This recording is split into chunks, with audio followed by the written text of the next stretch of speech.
Seigneur Jésus-Christ repose dans vos vies et dans celles de vos familles.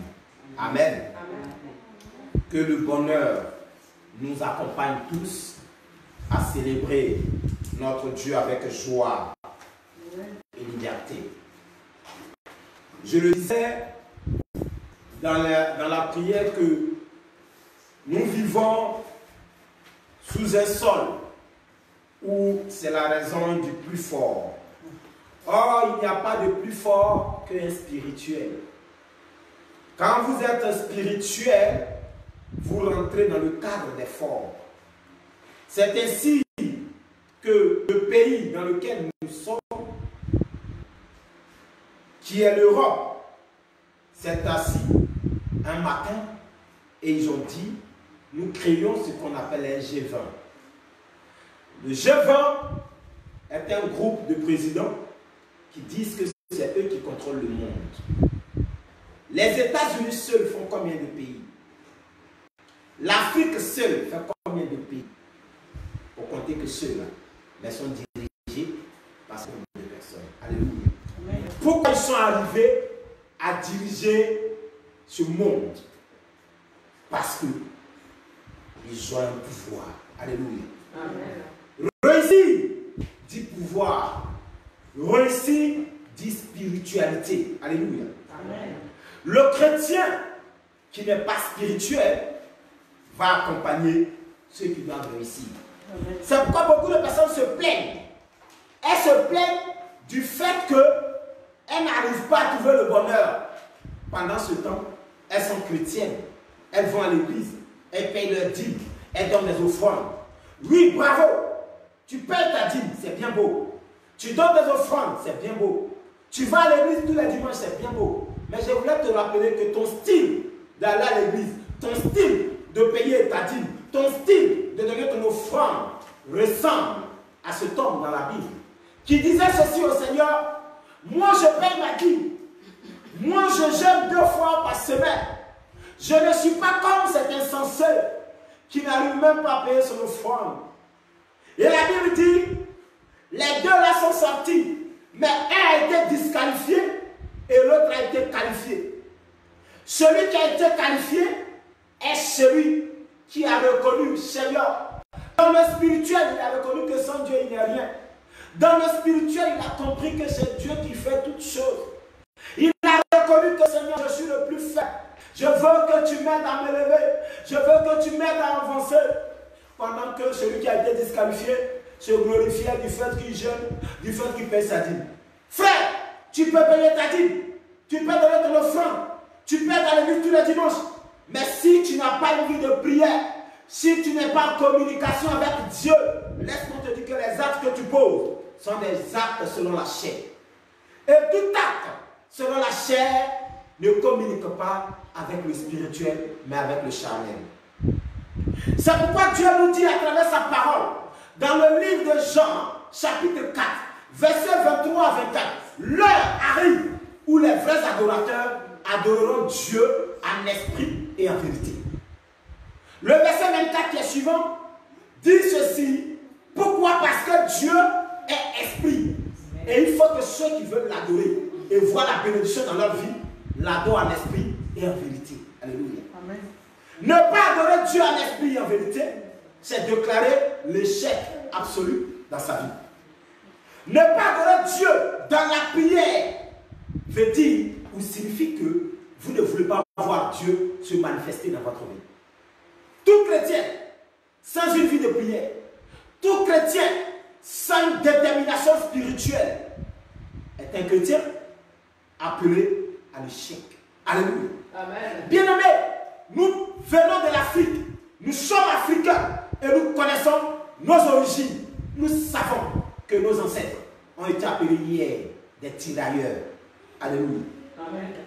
Tout tirailleur, avant qu'il parte en guerre, avant qu'on ne commence la première guerre, avant qu'on ne parle de la deuxième guerre, frère, nos parents sont allés tisser des alliances. Nos parents sont allés prendre des fétiches. Nos parents sont allés voir des rivières, voir des eaux, voir des montagnes, voir des plus grands féticheurs du village. S'il te plaît, je viens vers toi pour tisser une alliance avec toi. afin que cette guerre dont je pars pour faire, que je ne meure pas, que je ne sois pas tué, mais que je revienne victorieux. En contrepartie, le féticheur, ou cette rivière, ou cette montagne, ou cette forêt, va donner le pouvoir qui est la protection.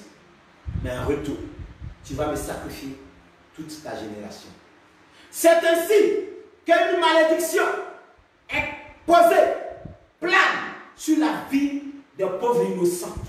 Nous traînons, nous marchons, nous nous promenons, nous faisons mouvement, mais nous sommes attachés parce qu'on appelle un lien de famille. Nous sommes attachés par une malédiction, donc nous ne sommes pas responsables. Maintenant, nous payons les factures. Alléluia. C'est pourquoi un chrétien qui veut voir sa vie fleurir, un chrétien qui veut se voir entrer dans les rayons de la bénédiction, puisque chrétien signifie petit Christ. Or, qui est Christ? Quand on parle de Jésus-Christ, on parle de Dieu en personne. Alléluia. Amen. Alors, si on te dit que tu es un petit Christ, ça veut dire que le chien ne peut pas se coller à ta peau. Alléluia. Amen. Si vous comprenez la définition du chrétien, vous allez comprendre qu'attention, je veux être chrétien, mais en réalité, je ne suis pas encore chrétien. Pourquoi je ne suis pas encore chrétien? Parce que quand je vois autour de moi, quand je vois l'atmosphère, quand je vois la couleur, quand je vois la réaction, le développement de ma vie quotidienne, je suis convaincu que je ne reflète pas la gloire de Dieu. Personne ne viendra te dire que tu n'es pas chrétien.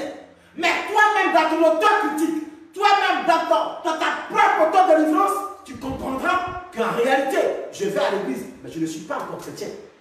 Car tous ne sont pas enfants de Dieu. Ils le sont, ceux qui ont une communication de prière avec Dieu. Alléluia. Dieu va m'inspirer sur son ordre, me dira, donne-leur ce matin ce thème, et qu'ils comprennent qu'il y a une réalité qui est attachée à leur vie. Le thème de ce matin, frère, c'est comment briser les malédictions. Comment briser les malédictions. Alléluia.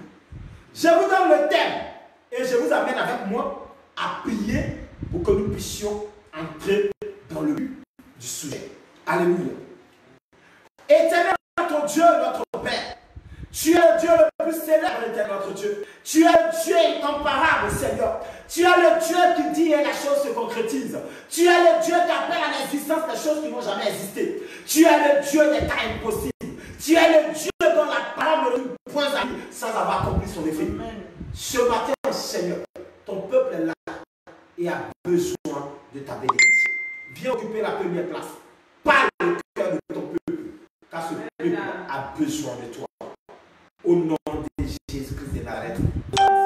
Amen. Comment briser les malédictions? C'est quoi une malédiction?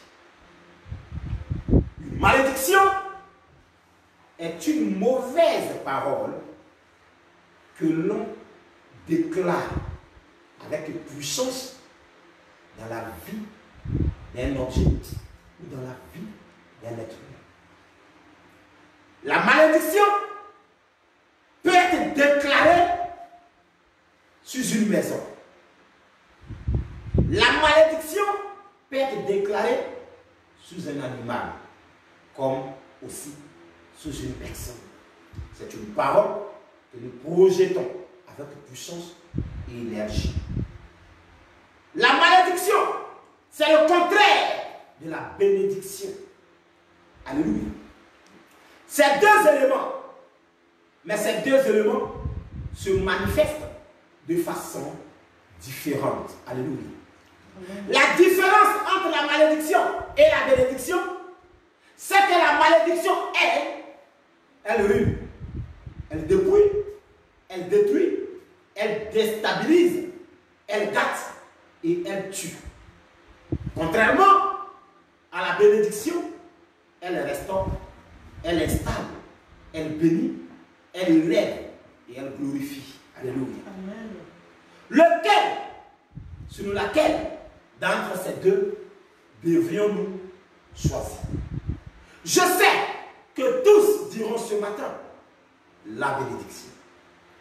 Personne ne dira, je peux faire la malédiction. Même le brigand, même le voleur dira, je peux faire la bénédiction. Qui ne veut pas le bonheur? Tous, nous voulons le bonheur comme nous voulons le royaume des cieux. Mais combien d'entre nous peuvent avoir la bénédiction? Combien d'entre nous peuvent voir la couleur d'une bénédiction? Des personnes traversent des rivières, des personnes traversent la Méditerranée, des personnes traversent le désert dans un seul but, d'avoir un lendemain meilleur, la bénédiction.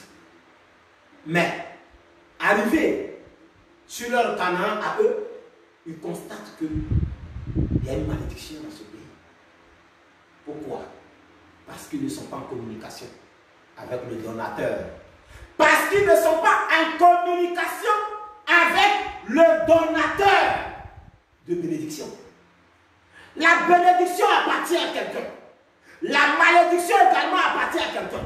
Il n'y a rien qui fait mouvement dans le ciel et sur la terre qui n'appartienne à personne. La malédiction appartient à quelqu'un, comme la bénédiction appartient à quelqu'un. Lorsqu'on veut s'en procurer, il faut d'abord faire la demande. C'est ainsi que d'autres personnes vont demander la malédiction. Ça va vous paraître bizarre, mais je vous assure, je confirme. Il y a des personnes qui vont demander la malédiction au lieu de la bénédiction. Dieu dit, je mets au-devant de toi la mort, qui est la malédiction, et la vie. Mais je te conseille de choisir la vie afin de vivre éternellement.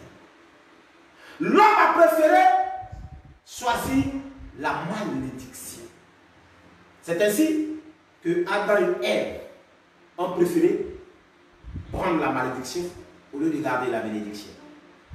C'est pourquoi aucun d'entre nous, en tant que descendant d'Adam et Ève, ne peut dire je ne suis pas attaché à la malédiction.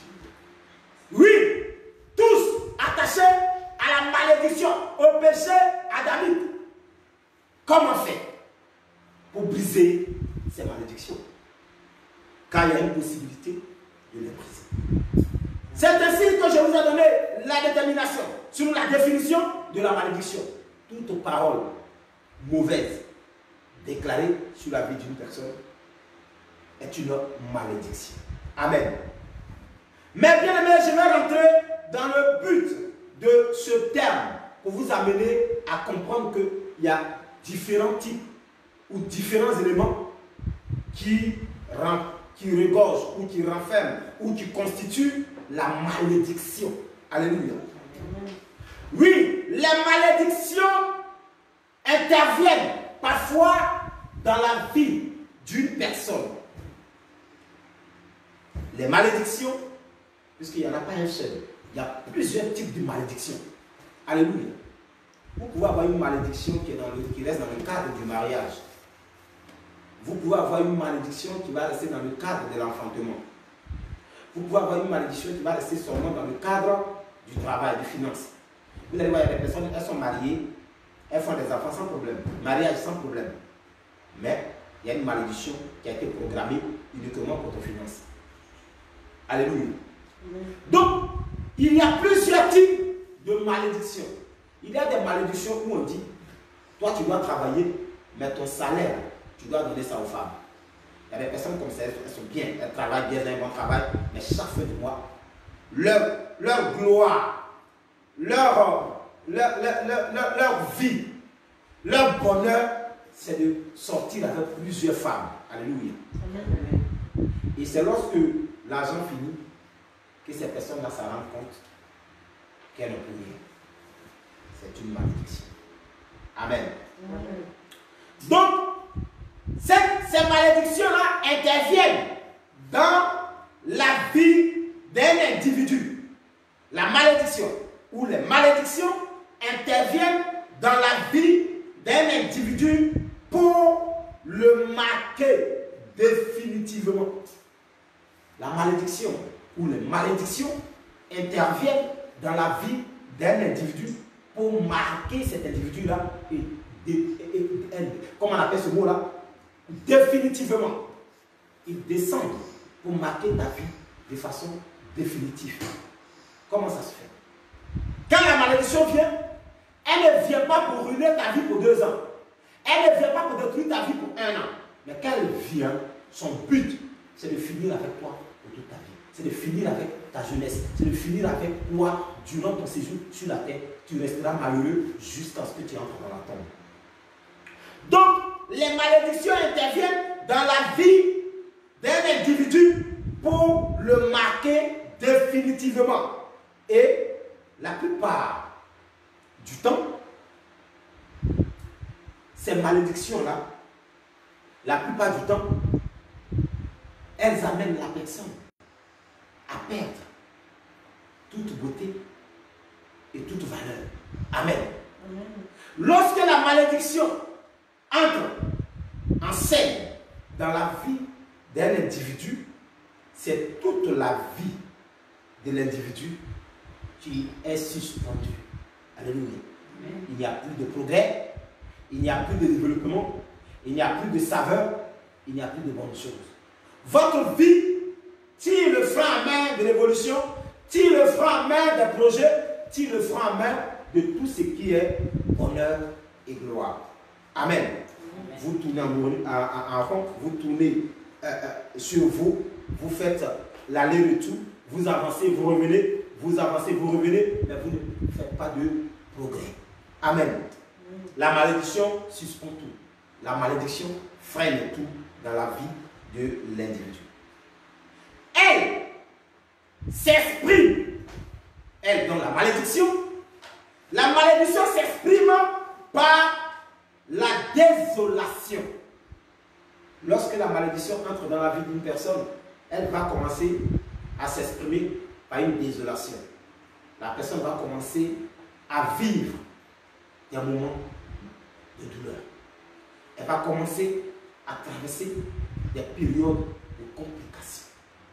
Donc, quand elle rentre dans votre vie, cette malédiction-là, elle s'exprime d'abord par la désolation, l'insuccès. Voilà comment elle commence. Elle commence d'abord par la désolation et elle progresse dans votre vie. C'est comme un virus qui entre dans ta vie. Quand le virus entre dans la vie d'une personne, il ne te tue pas tout de suite.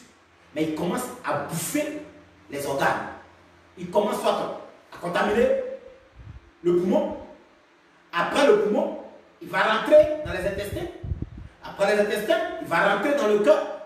Après le cœur, il va rentrer maintenant dans le sang. Jusqu'à ce que ce virus-là finisse définitivement avec vous. Donc, elle s'exprime par la désolation, par l'insuccès. Plus de succès dans ta vie. Avant, tu progressais. Avant, les choses allaient bien. Avant, les choses bougeaient comme tu le veux. Avant, vraiment, les examens, ça se passait bien. CP, le bac. Maintenant, c'est l'heure où tu dois entrer maintenant dans le travail pour avoir un premier salaire. Quand la malédiction entre en action, elle freine. Elle vous freine dans votre élan de réussite. Vous êtes bloqué, suspendu. Plus de vie, plus de progrès. Amen. Amen. Elle commence avec l'échec à répéter. Vous constatez que maintenant il y a plus d'échecs dans votre vie. Il y a tellement d'échecs, échecs. Vous ne comprenez pas. Ne cherchez pas à comprendre beaucoup. Il y a une malédiction qui est déclenchée dans votre vie. Beaucoup négligent ça. Non, c'est parce que ce n'était pas pour moi. La Bible dit, tout ce qu'il fait lui réussit. La Bible, elle le dit dans Josué chapitre 1. Quand vous lisez le verset 1er jusqu'au verset 9, la Bible dit, tout ce qu'il fait lui réussit. Ce n'est pas pour toi, c'est lequel qui est pour toi. Alléluia. Quand la malédiction entre, elle va commencer à enfanter en vous l'échec à répéter et divers mots. Toutes sortes de malheurs va commencer à se développer dans votre vie qui était auparavant une vie paisible, une vie tranquille, une vie à succès.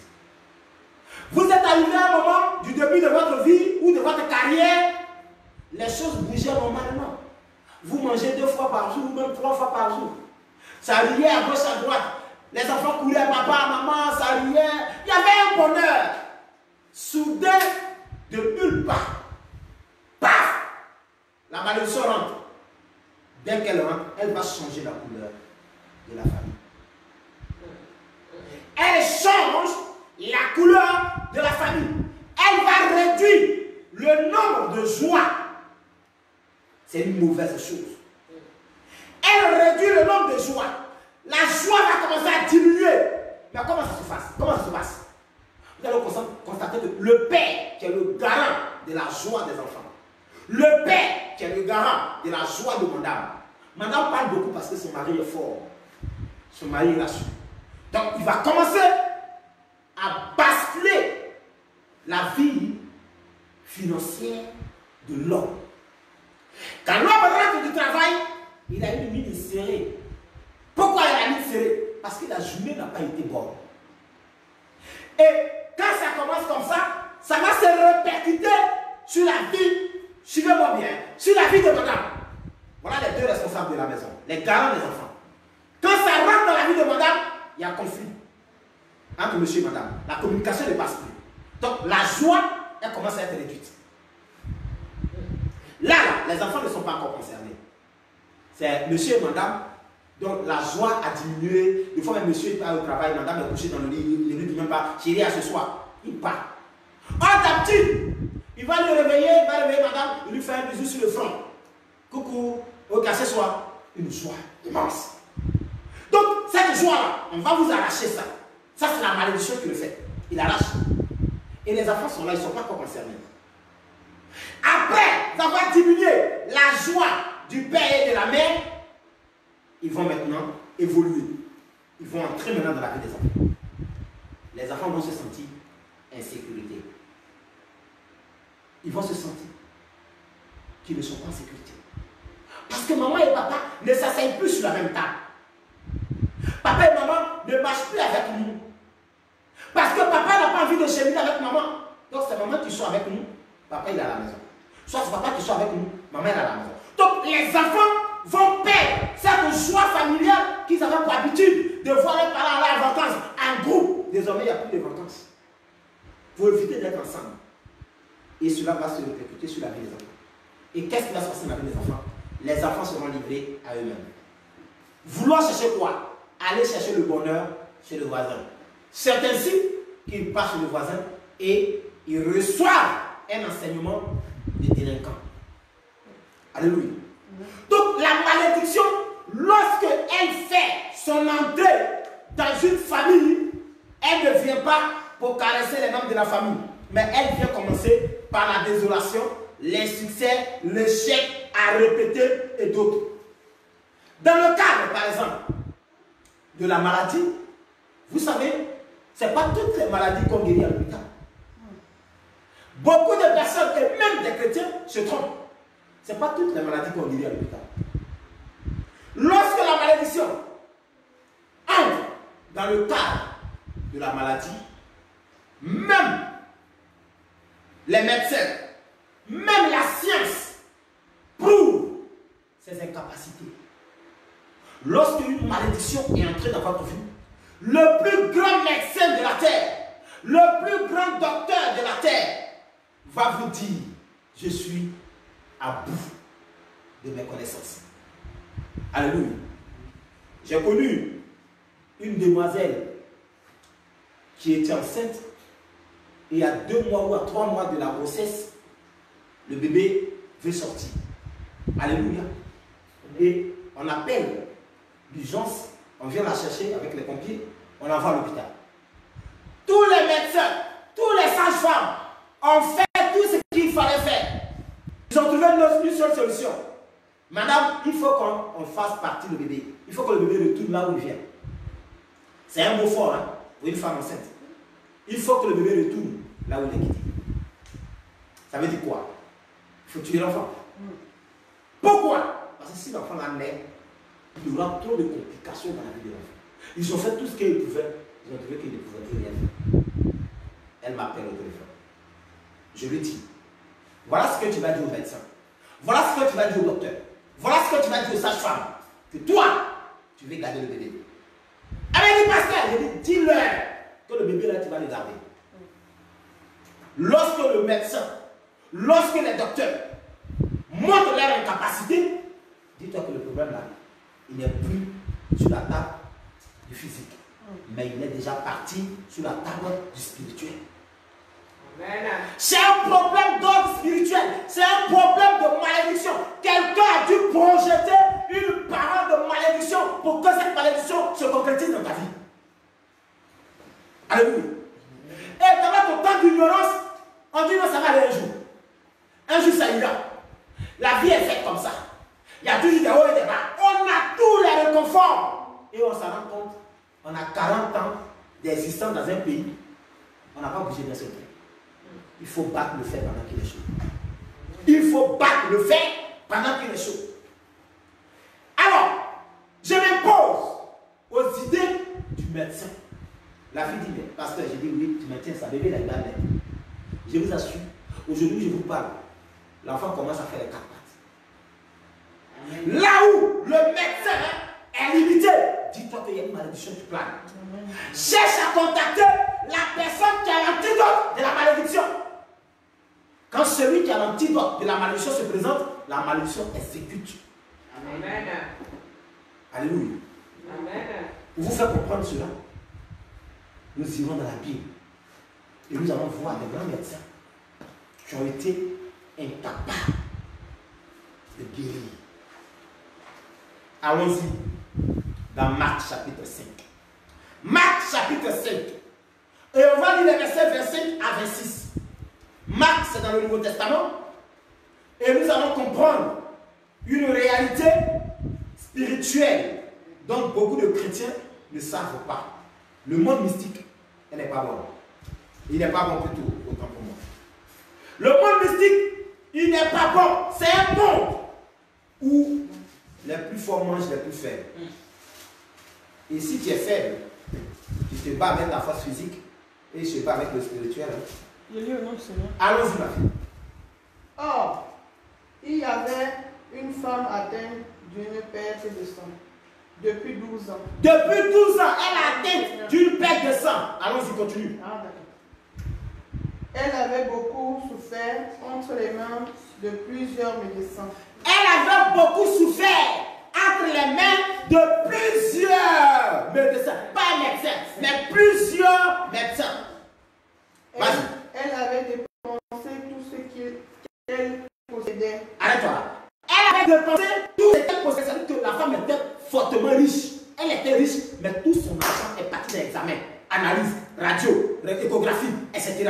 Vas-y. Et elle n'avait éprouvé aucun soulagement. Et elle n'avait éprouvé aucun soulagement. Il n'y a pas d'évolution. Vas-y. Mais étant allé en empirant. Amen. Ayant entendu parler de Jésus, elle vit dans la foule par derrière. Merci. Assieds-toi. Sois béni. La femme, elle avait une perte de sang. Les femmes ont cette habitude, des fois, d'avoir des pertes de sang. Mais la Bible dit, pendant 12 années, imaginez-vous, une femme qui perd de sang, elle perd le sang pendant 12 années. Ce n'est pas 12 mois. 12 mois égale combien d'années? 12 mois égale combien d'années? Égale 1 an. Mais elle a fait pendant combien? 12 années. Comptez les mois. Donc cette femme-là, chaque fois qu'elle avait ses règles, imaginez-vous les pertes de sang. Elle ne pouvait plus tomber enceinte. Elle n'avait pas fait de grossesse. La dame souffrait. Alléluia. Amen. Elle souffrait de façon cruelle, de façon compliquée. Mais heureusement pour elle, elle travaillait. Donc elle avait l'argent. Imaginez-vous qu'elle n'avait pas d'argent. Beaucoup de personnes meurent dans nos hôpitaux en Afrique pour des maladies qui ne devraient pas les tuer. Pour quelle raison? Manque de moyens. Mais elle avait les moyens. Mais elle était devant une réalité qu'on appelle une malédiction introduite. La dame là n'avait pas un problème physique.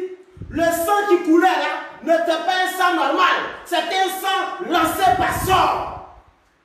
Et pour régler ça, il faut celui qui a la capacité, avec l'antidote, pour sortir, faire arrêter ce sang. Elle a compté sur quoi? Sur son argent. C'est ainsi que beaucoup de personnes comptent sur leur salaire pour dire non, je vais régler ça. C'est quand tu vas te rendre compte, ton compte est en découvert. Je vais régler ça, je travaille, maman ne t'inquiète pas. Papa ne t'inquiète pas, je prends ma, je vais le régler. Pourquoi? Parce que financièrement je suis assis. Ce n'est pas tout que l'argent arrange. L'argent ne résout pas tout. L'argent ne fait pas tout. Des fois, il y a des réalités sur nous, l'info, il n'allait pas mourir. Les Mobutu, ils n'allaient pas mourir si l'argent pouvait faire tout. Alléluia. Il y a des choses où le milliardaire ne peut pas faire, mais le pauvre peut faire parce que le pauvre, il a l'antidote. Alléluia. Elle avait tout dépensé, son argent, elle a changé de médecin.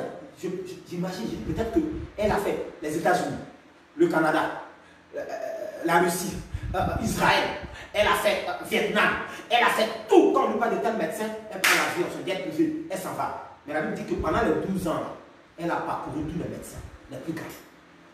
Mais son problème faisait quoi? Il faisait que s'aggraver. Donc elle était sur le point de mourir. La médecine peut être limitée, mais il y a quelqu'un qui n'est jamais limité. Son nom c'est l'alpha et l'oméga. Celui qui appelle à l'existence des choses qui n'ont jamais existé. Devant qui tous les démons fléchissent genoux. Devant qui les démons disent Jésus, s'il te plaît, envoie-nous dans cet endroit. C'est lui qu'il faut quand il y a une malédiction dans ta vie. C'est lui qu'il faut quand il y a un blocage dans ta vie. Mais les gens fuient l'église. Les gens fuient les hommes de Dieu. Les gens fuient les lieux de prière. Moi, je n'ai pas le temps pour prier. Je suis venu ici à l'aventure pour mon argent. Moi, je suis là pour chercher mon argent pour faire mes réalisations. Votre affaire de prier, je ne suis pas dedans. Frère, une malédiction te guette. Ma soeur, continue. Ne venez pas voir les hommes de Dieu. Allons-y. Mais on verra comment on va arriver. Dieu a dit à tout le monde, allez-y à Canaan. Ils étaient tous en esclavage. Il dit vous tous, allez-y à Canaan. Tout le monde est sorti de l'Égypte. Mais ceux qui sont rentrés à Canaan, la majorité sont ceux qui sont nés dans le désert. La majorité sont ceux qui n'ont pas entendu la promesse de Canaan. Ceux même qui ont reçu le message de Dieu, la majorité sont morts dans le désert. C'est les enfants qui sont rentrés, ceux qui n'ont pas eu la promesse. C'est pourquoi Dieu dit, les premiers seront les derniers et les derniers seront les premiers. Celui qui a quelqu'un se prostituer dehors là-bas, un matin il va se lever, son sérieux et sa détermination, il va venir te trouver. Toi tu prêches là, il va rentrer au paradis, tu vas rester. Amen. Amen. Les gens fuient les lieux d'église. Les gens fuient les prières. Mais quand ils expliquent les problèmes, si ta foi n'est pas comme la foi d'Abraham, tu vas te couler. Alléluia. Seule la prière règle les problèmes. Cette dame-là, elle avait tout dépassé pendant 12 ans. Mais en moins de 10 minutes, elle figure. Lis-moi la suite du passage. Lis-moi la suite du passage. Lis-moi la suite du passage. Marc chapitre 5. Oui. Allons-y, verset 26, verset 28. 26, Allons-y. 27, vas-y. Laisse-moi dire, merci ma fille. Ayant entendu parler de Jésus, elle vient dans la foule. Il y avait une foule. Aujourd'hui, on fuit les hommes de Dieu. Il y avait une foule par derrière et toucha son vêtement. Car elle disait, si je puis seulement toucher ses vêtements, je serai guéri. Amen. Amen. Jésus n'a pas besoin de faire des analyses. Jésus n'a pas besoin de dire, va faire échographie. Jésus n'a pas besoin de dire, va faire examen de sang. Jésus n'a pas besoin. Tu le touches, tu es guéri. Amen. Alléluia. N'est-ce pas si facile ça?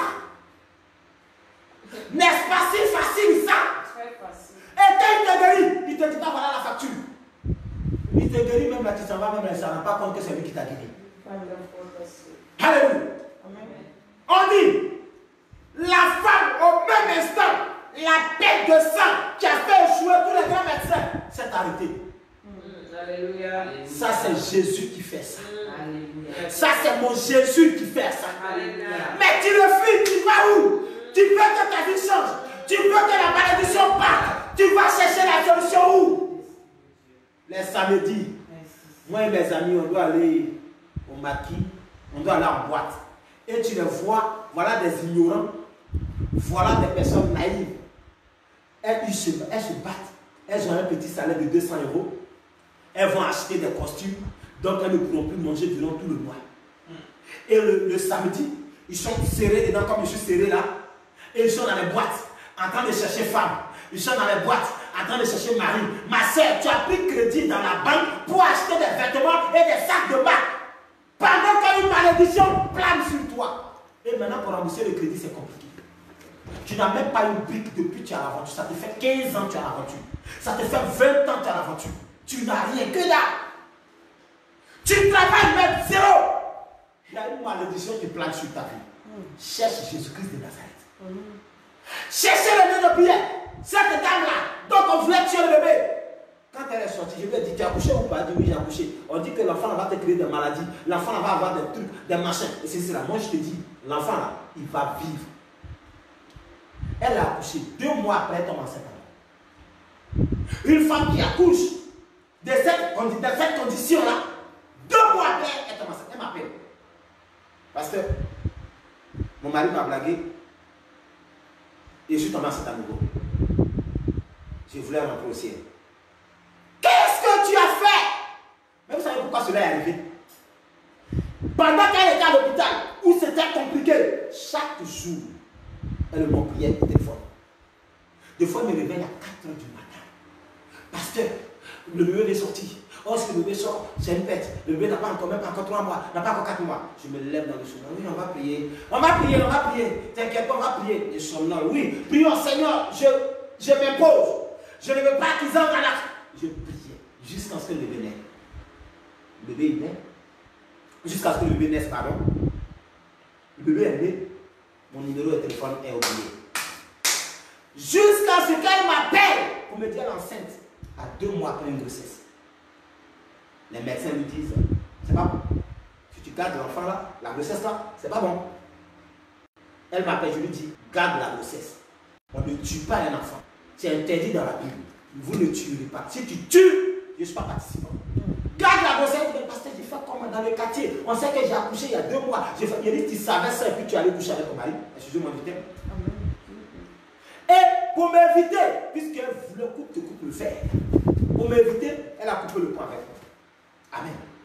Mais cette dame-là ne sait pas que quand on parle de malédiction, c'est une affaire de longue date. C'est une affaire qui date depuis tes ancêtres. Et que pour couper ça, il te faut des années. Ou il te faut des mois. Alléluia. Amen. Je reste dans mon coin. Je regarde. Vous ne savez pas qu'est-ce qu'une malédiction peut apporter dans votre vie. Vous ne savez pas qu'est-ce qu'un malheur peut apporter dans votre vie. Vous jouez avec la malédiction.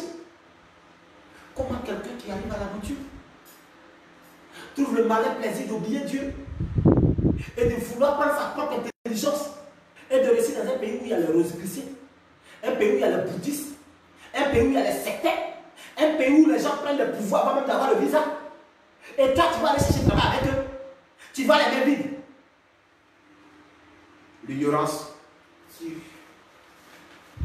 Donc, je continue bien aimer pour vous dire que la malédiction, elle peut finir avec vous si vous jouez avec elle. Alléluia. Mais, il y a des symptômes, il y a des éléments qui regorgent la malédiction. Et je vais vous citer quelques éléments de la malédiction. La première chose, sur la première âme qu'une malédiction construit dans la vie d'un homme, c'est quoi? Quelle est la première chose? Quelle est la première âme que la malédiction construit dans la vie d'un homme? La première chose que la malédiction va construire dans ta vie, c'est la peur. Elle installe d'abord la peur. Parce que si vous n'avez pas peur, elle ne pourra pas vous contrôler. Alléluia. J'étais allé une année dans mon village, et puis dans la cour familiale, il y avait un soi-disant prophète. Et ce prophète-là, Autour de lui, il y a une foule. Parce que c'est lui, les gens viennent le consulter. Il donne des médicaments aux gens, des canaries, des calebasses. Il parle sur les gens, il allume des bougies. Donc, vous savez en Afrique comment ça se passe. Donc, tout le monde, dans ma cour familiale, si tu as honte, tu ne peux pas entrer là-bas. À cause de ce prophète. Donc, moi, je quitte à la capitale. Et puis, je vais en France. Quand j'arrive, il m'appelle. Il me dit, il faut que tu changes. Le chemin que tu as pris là, c'est pas bon. Je dis, quel chemin ça? Parce qu'avec ces gens-là, entre eux et moi, la tension monte vite. Je dis, quel changement ça? Il dit, moi j'ai parlé sur moi, les gens sont autour de nous, je ne veux plus parler plus. Je dis, bon, ok, on laisse plus sur moi. Si tu ne veux plus parler de plus, on va parler de moins, on laisse là. Le soir, il monte, parce qu'il travaille le soir. Il descend un peu, il commence le matin, il a une pause, après il reprend. Il reprend le soir. Quelqu'un court, oh, viens, on t'appelle, viens, le prophète t'appelle. C'est quand il dit quelque chose, tout le monde panique. Quand il dit quelque chose, tout le monde panique. Donc qu'est-ce qu'il fait? Il envoie des gens me chercher. Et les gens vont me chercher, j'arrive. Qu'est-ce qu'il dit? Tu es fait pour réussir, mais il y a un problème avec toi. Il faut que tu changes ta façon de marcher. J'ai dit, mais je marche comment? Il dit, non, tu le sais. Je ne le sais pas. À toi de me dire. Il n'a pas pu me dire. Le jour où je devrais prendre mon ticket pour entrer à la capitale, il m'interdit. Il me dit, tu ne partiras pas. C'est moi qui te dis ça, sur l'ordre du prophète. Je lui ai dit, mais prophète, mon ticket là, je l'ai déjà pris. On dépasse à 5 h du matin. Alléluia. Donc, qu'est-ce qu'il cherchait à faire? Il cherchait à m'intimider, à semer la peur à moi. Une fois que je prends peur, tout ce qu'il dit là, tu remues ta tête, tu deviens bédouin. C'est comme ça que les marabouts font pour avoir les gens. Le marabout, la première des choses, il va t'annoncer des mauvaises nouvelles. Les faux prophètes, la première des choses, ils vont vous annoncer des mauvaises nouvelles.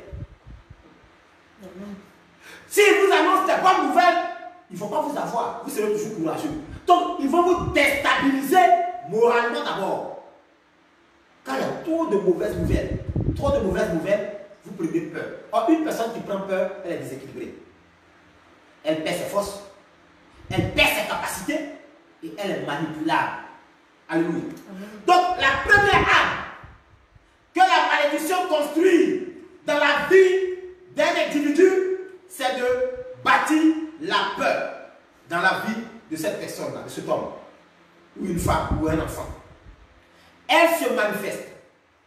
Elle se manifeste par une absence de paix. Lorsque la malédiction construit dans votre vie la peur, alors vous allez avoir ce qu'on appelle l'absence de paix. C'est-à-dire que vous n'avez plus la paix. Vous n'êtes plus tranquille. Vous ne contrôlez plus rien. Vous êtes incapable. Vous êtes déséquilibré. Vous êtes perdu. Vous êtes troublé. Vous avez le manque de sommeil. Vous avez l'insomnie. Vous avez toutes sortes de complications. Vous pensez beaucoup. Vous réfléchissez beaucoup. Vous analysez beaucoup. En fait, en gros, vous perdez le système de fonctionnement de votre cerveau. La malédiction, quand elle sème en vous la peur, elle va se manifester par l'absence de paix chez vous. Et une perte de joie naturelle. Elle va vous amener à voir l'instabilité et une perte de joie naturelle et de confiance en soi. Voilà la première chose que la malédiction, elle installe en vous. La peur. Cette peur-là, elle va commencer à se manifester par l'absence de paix. Vous n'avez plus la paix du cœur. Si vous remarquez bien, les personnes n'ont pas la paix du cœur. Elles sont toujours tristes. Elles sont toujours là. C'est ça qui vous conduit maintenant dans les cauchemars. Vous dormez maintenant, les chiens vous poursuivent. Vous dormez maintenant, les souris vous poursuivent. Vous dormez maintenant, les crapauds vous poursuivent. Vous dormez maintenant, vous êtes troublé. Pour ça, vous ne contrôlez rien. Parce que la malédiction a envoyé dans votre vie la peur. Deux fois, quand vous prenez la voiture pour faire un voyage, vous avez comme impression que la voiture va faire un accident. Vous avez l'impression qu'il y a la mort quelque part. En fait, vous tremblez. C'est comme ça que beaucoup vont voir le marabout. Marabout, je ne contrôle plus rien. Marabout, je sens la mort venue. Et le marabout dit, sois le bienvenu. Car tu vas me donner à manger. Ce que tu fais, je vois. Tu as une grand-mère là qui a les cheveux blancs. Là. Elle est là, non? Oui. Certaines, la pauvre dame qui n'est même pas sorcière, maintenant tu vas la regarder avec un œil fermé. Alléluia. La malédiction, elle vous fait perdre le contrôle de la joie, elle vous fait perdre la confiance en vous-même. Vous n'avez plus de confiance en vous. Vous perdez tout. Alléluia. La malédiction, elle vous amène à faire des choses qui ne sont pas faisables. Parce que vous avez perdu l'équilibre de votre vie. Vous ne maîtrisez rien, vous ne contrôlez rien. Ça, c'est le premier élément. Deuxième élément, le règne de la prison. Deuxième élément, après elle a semé la peur en vous, donc vous ne contrôlez rien. Vous n'avez ni joie, vous n'avez ni sommeil. Maintenant, vous ne contrôlez plus rien, vous êtes manipulable. Parce qu'il y a la peur qui est là. Est-ce qu'une personne qui a peur là, elle peut garder une maison? Est-ce qu'une personne qui a peur, elle peut faire un combat? Elle est désarmée. Elle est désarmée. Donc maintenant, qu'est-ce qui va se passer? Elle va faire de vous maintenant un prisonnier. Elle peut vous capturer. Parce que vous n'avez plus d'énergie, plus de force. Donc, deuxième élément, le règne de la prison. Vous serez maintenant désormais un prisonnier. Toute malédiction dans la vie d'une personne est associée à une puissance. Toute malédiction dans la vie d'une personne, d'un individu, est associée à une puissance de malédiction. Donc, vous comprenez que la malédiction a une puissance. Alléluia. La malédiction, elle n'est pas une parole simple. Celui-là n'arrive pas à avoir effet. Elle a effet parce qu'elle contient une puissance. Alléluia. Quand le courant électrocute, c'est comme ça on dit, hein, électrocute quelqu'un, pourquoi la personne change de couleur? Pourquoi elle absorbe le sang de la personne noircie? Parce que le courant a une puissance, n'est-ce pas? L'énergie qu'il y a dans le courant, c'est pourquoi quand il y a de l'eau dans la main, il ne faut pas toucher. Le gaz, pourquoi quand la bouteille fait un dégât? Parce qu'il y a une puissance à l'intérieur. La malédiction contient une puissance de malédiction qui fait de la malédiction une force. Alléluia. Donc la malédiction dans la vie d'une personne est associée à une puissance de malédiction et des esprits de malédiction. Donc la malédiction a une puissance de malédiction et encore à des esprits de malédiction. Car la malédiction en elle-même est une parole prononcée. Mais qui véhicule cette parole? Qui la conduit? Qui la dirige? Qui l'envoie? Qui ouvre la porte? Qui lui fait passer en action? Alléluia. Dieu est esprit. Amen. Amen. Dieu est esprit.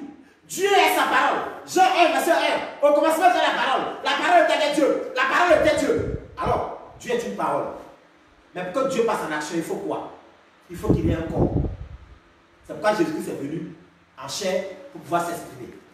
Donc, la malédiction en elle-même est une puissance, c'est un pouvoir. Mais un pouvoir reste toujours un pouvoir. Il va lui falloir un esprit. Alléluia. C'est cet esprit-là qu'on appelle les esprits de la malédiction. C'est eux maintenant qui vont te pourchasser. C'est eux maintenant qui vont courir derrière toi. C'est eux maintenant qui vont s'acharner sur toi pour te prendre et te conduire dans la prison. C'est la police de Satan. C'est la police de Satan, les démons, les esprits. Bien aimé, un esprit de malédiction ne travaille jamais seul. Un esprit de malédiction ne travaille jamais seul. Alléluia. Mais en union. Il travaille en union. Oui, en union, voire en association de malfaiteurs. Il travaille en association, ce qui explique la force de la malédiction. Ce qui va expliquer la force de la malédiction. Vous voyez que c'est toute une équipe. Il y a d'abord la puissance. Il y a aussi l'esprit qui vont faire tout un ensemble de forces pour opérer dans la vie d'une personne. Maintenant, quand tout ce mélange-là devient un seul esprit qui vient dans un corps vide, dès qu'il rentre là, tu ne contrôles plus rien. Parce que quand il vient, ce mélange, la puissance, l'esprit associé deviennent avec la malédiction qui est la parole. Ça devient trois mélanges. Ça devient une boule. Et on projette. Il arrive. La boule, elle arrive. Et elle vient trouver que ton corps là est vide. Il n'y a rien. Il n'y a rien pour s'imposer. Il n'y a rien pour résister. Il n'y a rien pour faire barrage. Et quand il vient pour rentrer, c'est facile. C'est comme le couteau dans le beurre. Alléluia. Il y a des personnes, quand on lance la malédiction, quand elle arrive, elle amortit la malédiction. Et puis elle renvoie ça appeler le retour à l'envoyeur. Alléluia. Il y a des personnes. Oh my God. Tu prépares ton mariage. Tu prépares ton mariage. Toi et ton mari, vous êtes à fond. Vous êtes dedans dans le mariage. Oh chérie. Ah vraiment j'attendais ce jour-là. Ah mon mari, vraiment j'attendais ce jour-là. Et puis la malédiction dit, tu attendais ce jour. Donc ils vont appeler la parole. On met de côté. Ils vont appeler la puissance. On mélange. Ils vont appeler maintenant l'esprit. On mélange. Et on fait une boule. On dit, tu pars directement. Tu fixes le cœur du monsieur. Tu fixes son cœur. Comme il ne connaît pas Dieu, fixez le cœur. Paf! Hey! Ah chérie, j'ai reçu quelque chose dans le cœur. Ah chérie, ah mais attends. Non mais attends, chérie, attends. Je t'envoie un verre d'eau. Je t'envoie un verre d'eau ignorante. C'est un verre d'eau que tu vas envoyer quand on a lancé la malédiction. Envoie un verre de prière. Alléluia. Envoyez un verre de prière. Un coup pour aller chercher un verre d'eau. Quand le monsieur boit, la chair dans la chair égale la chair. Chérie, ça va aller bien pour le ventre. Ça va? Ça va bien? Mais je pense que ça commence à aller. Ça me fait mal un peu, mais ça va passer. C'est vrai qu'un petit bobo là, ça va passer. Alléluia. Amen. Je vous parle du spirituel. Vous fuyez la prière. Vous fuyez les hommes de Dieu. Vous bien. Il vous attend au bout. Alléluia. Amen. Donc, cette malédiction-là est associée par tous ces éléments-là qui fait la force de la malédiction. L'esprit de la malédiction est désigné personnellement. L'esprit de la malédiction est désigné personnellement par l'individu qui l'envoie. Je répète, l'esprit de la malédiction est désigné, c'est-à-dire que choisi par l'individu qui va envoyer la malédiction ou qui va envoyer cet esprit. Amen. Donc, qu'est-ce qu'il fait? Il désigne malédiction de blocage de travail, malédiction de blocage d'enfantement, malédiction de blocage de stabilité financière, malédiction de maladie. Tout le monde répond. Présent chef, avant-vente, mon commandant. Ça c'est Satan qui est le commandant, qui est le patron. Je t'envoie vers X, bientôt devrait enfanter. Je t'envoie à mission, exécute, sans échouer. Car si tu échoues, tu meurs. Les démons, quand ils échouent, ils meurent, les tuent. Tu ne dois pas échouer. Donc le démon, il va prendre au sérieux la mission. Le démon, il va prendre au sérieux la mission pour ne pas perdre sa vie. Et toi, l'individu qui va recevoir le démon, tu es assis gaillardement dans ton canapé, sans une vie de prière, sans une vie de jeûne, parce que tout va bien, parce que tu es marié, parce que tu as un travail, parce que tu es stable. Non, tu vas te déstabiliser toi-même dans un petit temps. Je vous parle du monde mystique. Amen. Donc il est désigné par l'individu qui l'envoie pour une tâche. Pour une tâche précise. On l'envoie pour une tâche précise. C'est-à-dire que va, ne fais rien. Je ne t'ai pas envoyé pour que tu gardes tes enfants. Je ne t'ai pas envoyé pour que tu la fasses divorcer. Je t'ai envoyé pour que tu fasses d'elle une folle. Point. Le démon va partir, hein. Il va trouver dans ta maison qu'il y a beaucoup d'argent, que tu as beaucoup d'immeubles, tu as beaucoup de villas, il ne va pas toucher un seul de tes villas. Il ne va pas toucher un rein de ton argent. On ne l'a pas envoyé pour ça. On l'a envoyé pour te rendre fou. C'est comme ça, vous voyez les riches. Ils marchent dans la rue. Il va dans la rue, il a abandonné tous ses biens, il marche. On dit, avec l'argent qu'il a eu, ça sent que tu as mis la main. Il n'a pas mis la main. N'accusez pas tout le monde. Il n'a pas mis la main, c'est la main qui a mis dans lui. C'est la main qui s'est mis en lui. Il n'a pas mis la main. C'est des pauvres, ignorants. Beaucoup sont accusés comme ça. Voilà. Il n'avait pas le pouvoir là. Voilà le pouvoir, voilà quand le pouvoir l'a fait. Sinon, en réalité, vous assurez qu'avec salaire, il peut construire la villa là. Il peut construire, il s'est battu. Dieu l'a donné l'intelligence. Il a travaillé, Dieu l'a économisé. Et puis il a bâti la villa. Mais comme il a bâti la villa et qu'en lui, il y a un vide. Les jaloux sont allés voir le fétiche. Ils disent la malédiction n'est qu'à aller pour le rendre fou et qu'on va dire qu'il allait mettre la main. Beaucoup d'innocents. On t'accuse à toi, on t'enterre. Il y a beaucoup qui sont condamnés à mort. Dans la réalité, ça existe. Il y a des personnes qui sont condamnées à mort. Mais elles sont innocentes. Hein? C'est la même façon dans le spirituel. On lui dit qu'il est fou parce qu'il a mis la main. Oh, il n'a pas mis la main. On a fait du mal. Et vous aussi, vous ajoutez. C'est pourquoi beaucoup d'entre nous iront en enfer. Parce qu'on ne vérifie pas la scène. Nous, on condamne. Mais si ta condamnation n'est pas vérifiée, Dieu va te frapper. Alléluia. C'est fort. C'est même très fort. Ce matin, n'est-ce pas? Amen. J'aime l'enseignement. J'aime ceux qui veulent être enseignés. Il faut qu'on te respecte. Moi, c'est ma mission. Je veux qu'on te respecte. Au fait, quand malédiction, quand il me regarde, il voit mon visage, mon vilain visage, si on lui dit de regarder ça, deux fois, il a peur. Amen. Il a peur. Je dis Dieu ne me rend pas beau. Si tu me rends beau, il ne va pas avoir peur de moi. On me prend à la légère. Rends-moi vilain. Quand il me regarde une fois, il ne peut pas regarder deux fois. La même façon, on ne peut pas regarder Satan deux fois. C'est comme ça, on ne va pas me regarder deux fois. Pourquoi lui, on ne me regarde pas deux fois? Pourquoi on va me regarder deux fois? Alléluia. Mais tu es trop beau, chrétien. Tu es trop belle, ma soeur. Change ton visage. Commence à être vilain à travers ta vie de prière. Amen. Quand tu commences à trop prier, tu deviens vilain. Quand le démon te regarde, le feu, fire. Tu ne peux pas te regarder deux fois. Alléluia. Tu es là. Souvent, quand tu es vilain, ça t'arrange. Hein? Quand tu es vilain, des fois, tu n'as pas de problème. Vous savez, les sorciers, quand ils veulent tuer quelqu'un, ils ne prennent jamais une personne qui est dans le village, ils font comme s'il est bête. Ils jouent le bête. Les démons, les sorciers, ils passent à côté, ils tuent l'autre, ils le laissent. Oh, il n'est pas bête, mais il se joue le bête. Oh, il est bien dans sa vie.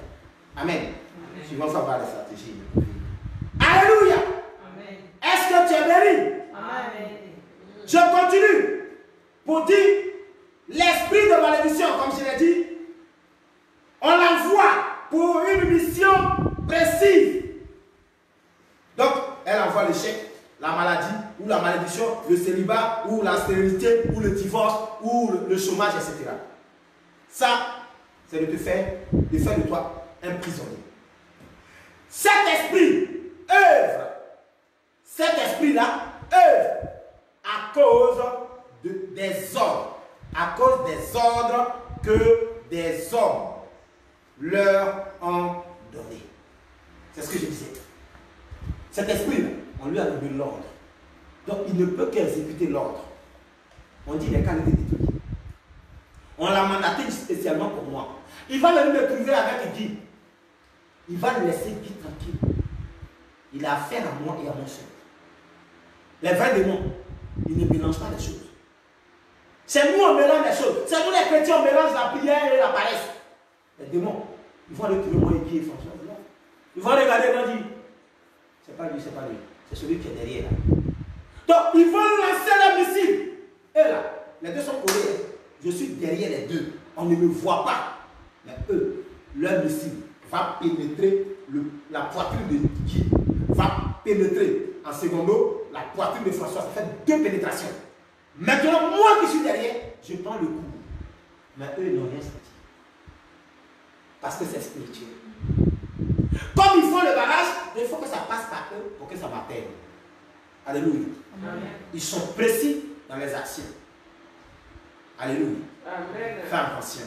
La malédiction. Je suis en train de te parler de quelque chose qui peut finir avec ta vie. Alléluia.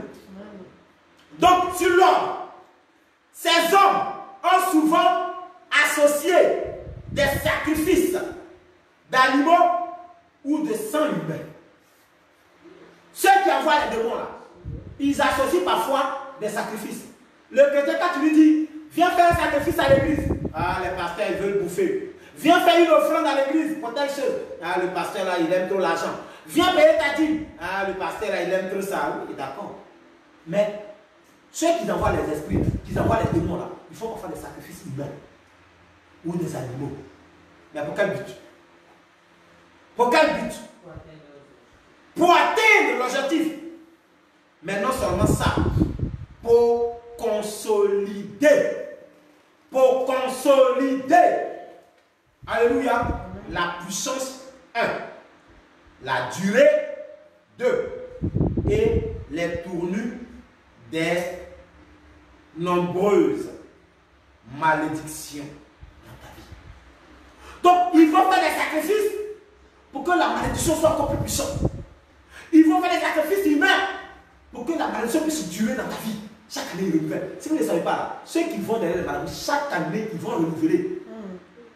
Ils vont renouveler pour ne pas que ça arrive. Parce qu'une puissance, à un moment donné, ça diminue. Vous voyez la façon dont je prie. Si je ne prie pas 2 ans, 3 ans, ça diminue ou pas? C'est la même chose. Donc, eux, pour que la malédiction ait le pouvoir, chaque année, je suis venu pour faire une offrande d'homme ou une offrande de bœuf. Maintenant, toi, le chrétien, dit chaque année, fais ton offrande de traversée. Alléluia. L'année dernière, 2020, décembre 2020, 2019, j'ai dit à mes fidèles, on va faire une offrande de la traversée. Les centimes, les rouges là, ils ont plus envie de faire l'offrande de la traversée. J'ai dit, mes fidèles, vous êtes bénis quand même. Alléluia. Amen. Vous comprenez? Je vous enseigne les réalités spirituelles. Donc ils font ça, ils vont payer un bœuf. Vous voyez quelqu'un, il va prendre un bœuf, 2 bœufs, 3 bœufs, 10 bœufs, il fait ça, on fait saraka.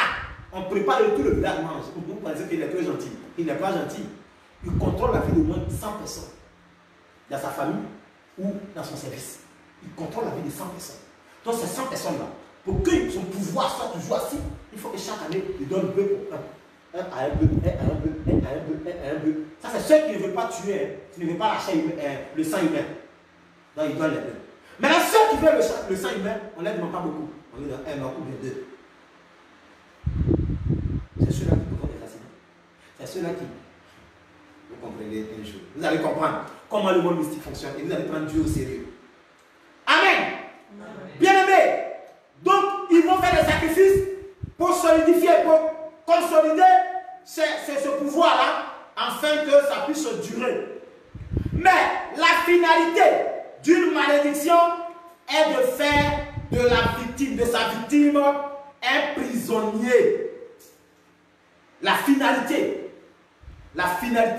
d'une malédiction est de faire de sa victime un prisonnier. Alléluia.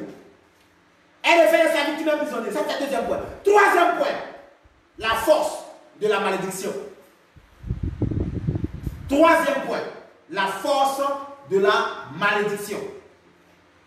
Alors, quand on parle de force de la malédiction, la force de la malédiction, d'une malédiction, est d'influencer la victime. La force d'une malédiction, c'est d'influencer la victime. Alléluia. Mais aussi son entourage. Ça, c'est très important. Suivez bien. Suivez bien le 3e point. La force de la malédiction. La force d'une malédiction est d'influencer d'abord la victime, c'est-à-dire que le concerné. Ça, c'est le premier point. Mais aussi son entourage. Ça veut dire que quoi? La force de la malédiction, là, elle peut t'influencer, mais même ton entourage va prendre des pots. Alléluia. Elle affecte son environnement. Même ton environnement sera affecté de cet esprit de malédiction.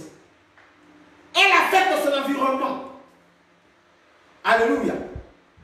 Son appartement, même ta maison est affectée. Un virus, un mauvais virus, plus que le corona.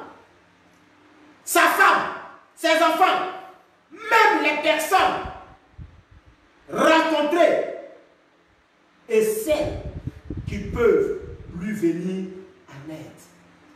Même les simples amis que tu rencontres là sont affectés par la malédiction qui est sur toi. Hey! Vous jouez avec des choses qui ne sont pas jouées. La malédiction est sur toi.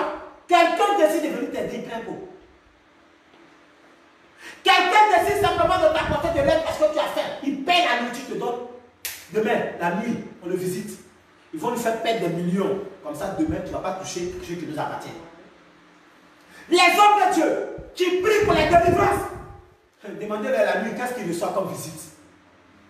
Le monde mystique, ce n'est pas de la blague, ni du jeu. On veut te libérer, prends ta vie au sérieux. Prends ta vie de prière au sérieux. Dieu veut que tu prospères. Mais fais attention. Alléluia. Donc, même les personnes qui veulent te venir en aide, paye les pots cassés. Pourquoi tu l'as aidé? Pourquoi tu es venu en aide? Pourquoi tu as joué au pompier? Nous aussi, on va te faire, tu vas perdre ton travail. Tu perds son travail. Des personnes sur la malédiction sont sur le point de divorcer. Tu dis, comme moi je suis marié, j'ai de l'expérience dans le mariage, ça me fait 20 ans de mariage. Je vais aller les conseiller. Vous savez, quand il y a conflit, vraiment, toi et ton mari rentrent dans la chambre. Ah, toi tu sais ce qu'elle a fait. Toi tu connais la malédiction qui est sur elle. Donc c'est toi qui viens jouer les bras. C'est parce que tu es en paix dans ta maison que tu viens sur le terrain de quelqu'un pour t'exprimer. La nuit. Ils ont raison. Parce que tu as quitté ton territoire pour venir sur les territoires. Ils vont eux aussi vont aller te visiter. C'est dans ça, on frappe soit ton mari ou on te frappe. Parce que toi aussi, qui viens intervenir là, tu ne connais pas Jésus. C'est comme ça, le mal qui veut t'a touché, tu es venu chez elle t'a contaminé, allez, tu es frappé comme ça. Avant d'agir, réfléchis. Est-ce que j'ai les capacités d'intervenir? Je vous parle du monde mystique. Alléluia. Donc, elle affecte toutes ces personnes-là et elle vous amène. Elle est une puissance, pardon. Les gens qui viennent pour vous aider. Elle est une puissance pour que la personne maudite soit rejetée par son entourage. Le but est que la personne maudite, tu sois rejeté par tout le monde. C'est-à-dire qu'ils font tout pour éloigner les gens autour de toi. Pour éloigner les gens autour de toi. Ceux même qui doivent venir t'apporter du bonheur, on les éloigne. On les éloigne. On les éloigne. On les éloigne. Et finalement, tu restes seul dans le carré. Tu es dans le carré, toi seul. Personne. Tu vois que tous tes amis avec qui tu as cheminé, tes amis avec qui tu as fait tout, tes amis qui étaient dans les moments difficiles, tu les as venus en aide. Les amis dont ils venaient manger chez toi.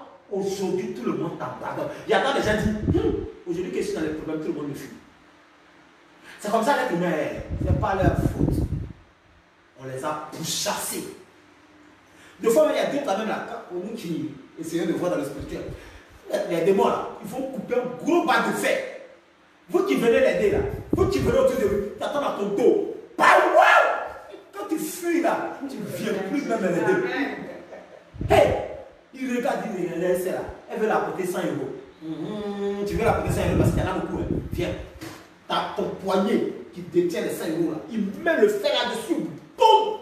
Quand tu retournes, si on dit de lui m'aider encore, tu ne viendras plus. Et moi, il y a des personnes, je vais prier pour eux. Pour elle, quand j'ai fini, je rentre chez moi. J'ai du mal à trouver le sommeil. Tout mon corps me fait mal. Ça veut dire qu'il n'y a pas, c'est pas petit caillou, ils ont lancé contre moi. Des fois dans ma nuque, dans mon dos. Nous aussi on prend des coups. C'est pourquoi il ne faut pas jouer avec le monde mystique. Alléluia. Donc même les gens qui veulent venir t'aider, ils sont atteints. Donc son but, c'est que tu sois rejeté par ton entourage et son environnement. Il faut que ton environnement t'abandonne. Les puissances de la malédiction peuvent aller jusqu'à l'élimination de tous les membres d'une famille. Ils peuvent aller jusqu'à éliminer tous les membres d'une famille. Ils vont ruiner toute la famille. Fini la famille. Il n'y a pas de calme dans une famille. Ça, c'est la malédiction qui fait. Cet esprit, je l'ai dit, œuvre parce qu'on les a envoyés pour travailler. Amen. Quatrième point. Quatrième point et avant-dernier point. Le dépouillement. Le dépouillement. Ça veut dire quoi un dépouillement? Un dépouillement, prenez ça comme ceux qui ont déjà plumé les poulets. Ouais, non, le poulet, là, c'est plume, hein, n'est-ce pas? Et vous plumez le poulet. C'est comme ça que ça se dit, hein. Vous plumez le poulet. Le poulet perd quoi? C'est poil. C'est poil, c'est plume. C'est plume. Le poulet perd ses plumes. Alléluia. Les plumes. Hein? Le poulet perd les plumes. D'accord? Et qu'est-ce qu'on fait de ces plumes-là? Est-ce qu'on les garde? On les jette, n'est-ce pas? L'esprit de malédiction dépouille un individu, pardon, oui, un victime, c'est la même chose. Dépouille un individu, une personne, de tout ce qui peut constituer, dans sa vie un confort. Amen. Ça veut dire que vous êtes trop intelligent. Et cette intelligence-là, c'est un confort pour vous. Ça peut vous amener à être dans le confort. Ça peut vous amener à avoir un travail très important. Le diplôme que vous avez là, ce diplôme-là peut vous aider à occuper un poste même dans le gouvernement. Et l'esprit de la malédiction, cet esprit-là, dépouille tout ce qui pouvait constituer dans sa vie un confort ou un élément de confort. Parce qu'il y a confort et il y a l'élément de confort. Quand on parle de confort, on parle de ce que tu as déjà. Tu es déjà dedans. Amen. Tu es déjà dans le confort. Tu es déjà confortable. Maintenant, quand on parle d'un élément de confort, ça veut dire que tu as quelque chose en toi qui peut t'amener à être dans le confort. Est-ce que vous me comprenez bien? Amen. Donc, il te dépouille, il te prend ça. Soit tu es un diplômé, n'est-ce pas? Tu es un diplômé. Et tes diplômes là sont des éléments qui peuvent t'amener à avoir un très bon travail pour être dans le confort. Est-ce que tu me reçois? Amen. Ils vont absorber la valeur, le pouvoir qui se trouve dans ton diplôme. Et la malédiction. Donc, pour toi, tu es diplômé, tu cours dans les entreprises. Et tu cours avec malin. Quand tu t'exposes, waouh, le français soutenu, article soutenu. Quand tu parles, les gens disent, il a le parler. On va contrôler, on va vérifier ton CV, monsieur, on t'appelle. Dès que tu te retournes, on place ton dossier. Quand tu quittes là, le monsieur s'accorde, il prend ton CV, il voit qu'il y a trop d'erreurs. Il prend tes diplômes, il voit que les diplômes, le tampon qu'ils ont mis là, c'est pas du vrai. Or, en réalité, c'est du vrai. Mais devant le chef de l'embauche, c'est pas du vrai. Il dit, oh, le monsieur là, il fait du faux. On ne vous appelle même plus. C'est un élément de confort. Donc, ils vont enlever la valeur de tes diplômes pour que tu n'aies pas l'élément du confort qui peut te conduire dans le confort. Est-ce que je parle à quelqu'un? Et des fois aussi, par la grâce de Dieu, à travers les éléments du confort, tu es arrivé dans le confort. Là, ils vont venir pour t'arracher le confort. Quand ils viennent, tu as un bon travail, ça mange bien, tu es en construction. Ils viennent, ils vont t'arracher tout ça. Tu vas perdre le confort. C'est-à-dire qu'avant la maison t'appartenait, les huissiers vont venir. Parce que tu seras endetté au travail. Donc les huissiers vont venir mettre la main sur la seule villa que tu as fait ça pour acheter. Ils vont venir. Le seul mari qui te procurera la paix, le bonheur et la stabilité. Ils vont, la mort, prends-le. Ils vont t'enlever ton mari. La femme, quand on dit femme impolie, femme ne respecte pas. Mais la seule femme que tu as là, quand tu dis chérie, elle dit chérie, je suis prêt à le faire. Ils vont enlever le bon cœur qu'elle a. Ils vont mettre un faux cœur de lion. Donc, on te dépouille de tout ce qui fait de toi une personne confortable. C'est fort. Ouais. La malédiction. Quand ça est sur ta vie, même le poulet a de la valeur. Même le poulet a de la valeur. Tu regardes la vie et tu dis ça ne sert à rien de vivre. La mort est mieux que la vie. Or, en réalité, c'est faux. C'est faux. Ils vont faire ça. J'ai compris. Aujourd'hui, c'est moi qui les contrôle. Je gère la malédiction entre mes mains. Alléluia. Je contrôle la malédiction entre mes mains. Mais il m'a fallu un chemin. Oui, il te dépouille. Il te dépouille de tout. De tout. Ils te prennent tout. Mais quand ils prennent là, ils font quoi de ça? Vous avez dit tout à l'heure que quand on plume le poulet, on va jeter les plumes, n'est-ce pas? Je vais vous dire où eux aussi vont jeter ton confort et tes éléments de confort. Donc tout ce qui constitue dans sa vie, la vie de l'individu, un confort ou un élément de confort, il lui vole ses biens pour les transférer dans la vie d'autres personnes. C'est là-bas qu'ils vont jeter ça. Ça veut dire qu'ils prennent tout et ils vont donner ça à quelqu'un d'autre. Ça vous rappelle quelque chose?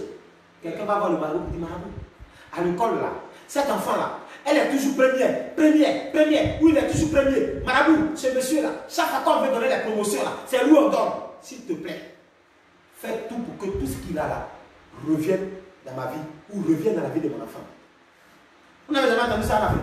Oui. Donc, on va enlever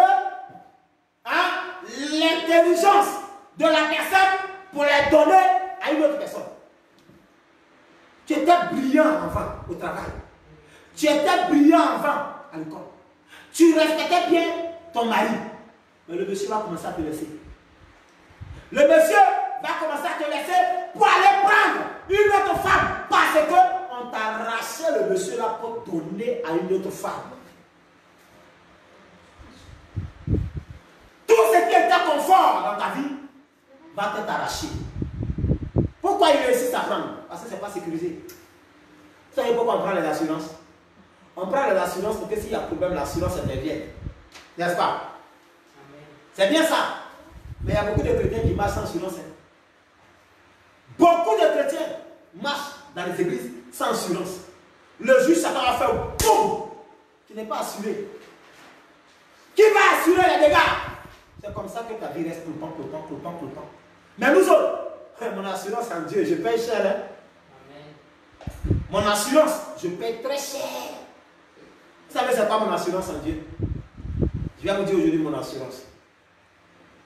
La sanctification, le jeûne, la prière et mon engagement avec Dieu. C'est l'assurance que chaque année je paye. 2021 arrive. Déjà 2020, on a déjà validé, c'est bouclé. On a déjà réussi. Triomphe. Moi, j'ai fait déjà mon bilan. Triomphe. Maintenant 2021, j'ai déjà préparé mon assurance. Il faut changer l'assurance chaque année. Je suis sur le point de changer. Le 31 décembre 2020, je change directement mon assurance. 2021, regardez sur ma voiture. Vous allez voir la date de mon assurance. Changer automatique. Gloire en gloire. Celui qui est là-haut, il faut t'attacher. Ils vont finir avec toi. Alléluia. Donc il te dépouille de tout ça pour donner ça à quelqu'un d'autre. Je termine avec le 5e point. Je termine avec le 5e point pour vous parler de la mort. Beaucoup ont peur de mourir, mais ils veulent aller au paradis. Pour aller au paradis, il faut mourir. Mais il y a mort et puis il y a mort. 5e point. Il faut comprendre que la finalité d'une malédiction, la vraie finalité, la fin d'une malédiction répond au verset 10 de Jean chapitre 10, verset 10. Nous allons lire et puis nous allons terminer. Allons-y dans la parole de l'Éternel, mon Dieu. Et je vous lirai un passage intéressant. J'aime la parole de Dieu. Hein? Jean chapitre 10, les versets 10. Allons-y si tu as trouvé. Jean 10. Verset 10. Verset 10. Il dit quoi? Je lis au nom du Seigneur. Amen. Le voleur ne vient que pour dérober, égorger et détruire. Moi, je suis venu afin que les brebis aient la vie et qu'elles soient dans l'abondance. Parole du Seigneur. Amen. Le voleur, là, c'est la malédiction, c'est Satan, c'est le démon et tout le consort. Et là, ils viennent là. Cette malédiction-là, c'est pour dérober. Dérober, c'est ce qu'il a dit tout à l'heure, dépouiller. Voler. Donc, on te vole tout le confort que tu as. Et à la fin, il fait quoi? Il te tue. Il te tue. Les gens comme ça, ils ne peuvent plus supporter ce dans la mort. D'autres montent au balcon. Au 10e étage ou au 5e étage, se laissent. Mais à cause des papiers, tu t'es tué. Vous voyez papier, là-bas, là, c'est pas papier. Hein? On sait que c'est lui qui va changer la vie de la famille. Il faut qu'on le pousse. Donc le matin, on lui dit, va demander tes trucs. Oh, ils savent qu'il n'est pas dans les conditions pour l'avoir. Mais comme c'est l'espoir de la famille, on le pousse. On le pousse pour que le diable ne prend jamais les dégâts, il ne prend jamais la responsabilité. Donc, il te pousse, mais il va chercher quelqu'un qui va porter les pots cassés. Vous ne remarquez pas, tu vas vous cogner quelqu'un, boum, avec votre voiture, la personne meurt, vous partez en prison. Or, c'est une personne programmée. Suivant l'avion, fait crash, boum, l'avion tombe. Bon, l'avion, c'est difficile que le pilote soit en vie, mais des fois, si le pilote est en vie, il va faire quand même prison. Ils vont contrôler machin et tout avant de voir si c'est pas lui ou c'est lui. Or, ça a été programmé que les gens là doivent mourir, ou une personne doit mourir. Alléluia. Sinon, quand tu n'as pas d'enfant, tu fais des capables. Je ne souhaite pas, l'enfant meurt. On te prend, tu es un innocent. Ou la femme du voisin, on te colle la peau. Oh, c'est pas toi, mais l'enfant est programmé. Mais le diable ne veut pas porter la responsabilité. Dieu, lui, l'assume. Il pose là et puis il assume. C'est moi qui l'ai fait. Mais Satan, il ne prend jamais la responsabilité des dégâts. Il est toujours fuyard. Quand il a fait Adam et Ève en commun de la chute, il a disparu. Satan va te conduire à l'erreur. Toi qui fuis la prière. Toi qui fuis les hommes de Dieu. Toi qui fuis les lieux de prière. Tu penses que tu es arrivé. Tu penses que tu es trop puissant. C'est Satan qui est en train de te conduire comme ça. Mais quand le malheur va commencer à te frapper, il va fuir. Il va te laisser toi seul et tes problèmes. Je termine. L'esprit de malédiction commence d'abord à s'en prendre au bien. Il commence à s'en prendre à tes biens. Oui, au bien d'une personne, à ses bénédictions et à sa santé. Et enfin, la mort prend la personne. Voilà comment la malédiction travaille. Voilà comment la malédiction opère. J'espère que vous avez compris. J'ai donné pour thème, pour ceux qui sont sur ma page Facebook, vous savez que le thème était comment briser les malédictions. Et ce que nous venons de voir ce dimanche-là, c'était pour juste vous montrer le fonctionnement de la malédiction. C'était juste vous donner les points forts, les détails de la malédiction. Mais le dimanche prochain, je vous dis comment on doit faire pour les briser. J'ai le secret là avec moi. Et je vais vous donner cela le dimanche prochain. Amen. Que Dieu vous bénisse. Amen. Que sa grâce vous donne le courage de prendre au sérieux. Nous sommes en France. Nous sommes en Europe. Les gens disent qu'on a réussi. Or, on souffre.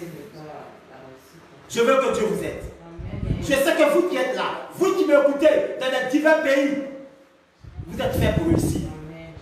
Mais si vous vous attachez, nous allons les vaincre. Amen. Dimanche prochain, Nous allons continuer, mais ça sera cette fois-ci, le dimanche prochain, comment détruire, briser les malédictions. Et ça va vous faire du bien. Vous allez avoir la capacité de les briser et de réussir dans votre vie. Tu vas prier Dieu pour cette parole que tu viens d'entendre.